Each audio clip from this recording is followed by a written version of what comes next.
Ny mety toetry ny andro any an-dranomasina ny alarobia 20 febroary 2022 amin'ny ora maraina hatramin'ny alakamisy 30 febroary 2022 amin'ny ora maraina. Ho mafy ny fitsokan'ny rivotra any amorontsiraka atsimon'ny nosy noho ny fisian'ilay rivo-doza gezany. Tombahana tratra 10 km isan'ora ny hamafin'ny rivotra anio talata 17 febroary 2022. Mahazo fahampitandremana amin'ny loko mena izany ny anio 10 hatrany tolanaro. Ahiry ihany koa ny ranomasina any amorontsiraka atsimo andrefana sy atsimon'ny nosy noho ny alon-drano aterak'ilay rivo-doza gezany. Tombahana ho 3 hatramin'ny 4 metatra ny havon'ny onja anio talata 17 febroary 2022. Miatra izany ny fampitandremana amin'ny loko mena ho an'ny morombe hatrany tolanaro. Entanina ary ny rehetra mba hanaraka sy tapaka ny toromarika atolotry ny tompona andraikitra eny fotony. Ho an'ny morontsiraka atsinanana. Tanjon'ny bombaomby hatrany amin'ny tanjona angotsy. Hanorina tandrifin-drahona mahalana. Ho avy atsimo na atsimo asanana ny rivotra ka ho 10 hatramin'ny 20 km isan'ora. Ateny mpanonja na anonja-be ny ranomasina. Havon'ny onja raha hatramin'ny 5 metatra. Tanjona angotsy hatramin'ny manoro.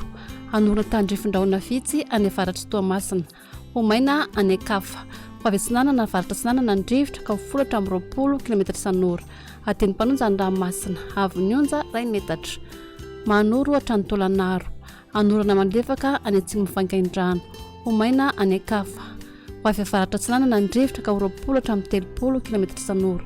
Ahatratra 70 km isan'ora indraindray. Ateny mpanonja na anonja-be ny ranomasina. Havon'ny onja raha hatramin'ny 5 metatra. Ahatratra 2 metatra any amin'ny tapany atsimo. Tolanaro hatrany amin'ny tanjona vohimena. Hanorina tandrifin-drahona amin'ny sitokotoko.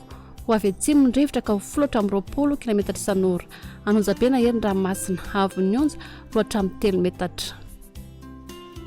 Ho an'ny morontsiraka andrefana.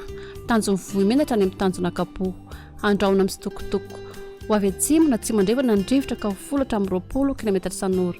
Anonja-be na herin'ny ranomasina. Havon'ny onja 2 hatramin'ny 3 metatra. Misy alon-drano avy atsimo. Tanjona kapoha hatrany amin'ny tanjona vilanandro. Andrahona mahalana. Ho avy atsimo ny rivotra ka ho 10 hatramin'ny 20 km isan'ora. Anonja-be na herin'ny ranomasina. Havon'ny onja 5 hatramin'ny 2 metatra. Ahatratra 2 metatra indraindray any amin'ny tapany atsimo. Tanjona vilanandro hatrany analalava. Andrahona amin'ny sitokotoko. Ho avy andrefana na avaratra andrefana ny rivotra ka ho 10 hatramin'ny 20 km isan'ora. Ho tony na dimy mpanonja ny ranomasina. Havon'ny onja ho latsaky ny 20 metatra. Analalava hatrany amin'ny tanjona bombaomby. Hanorina tandrifin-drahona no manodidina ny nosy be.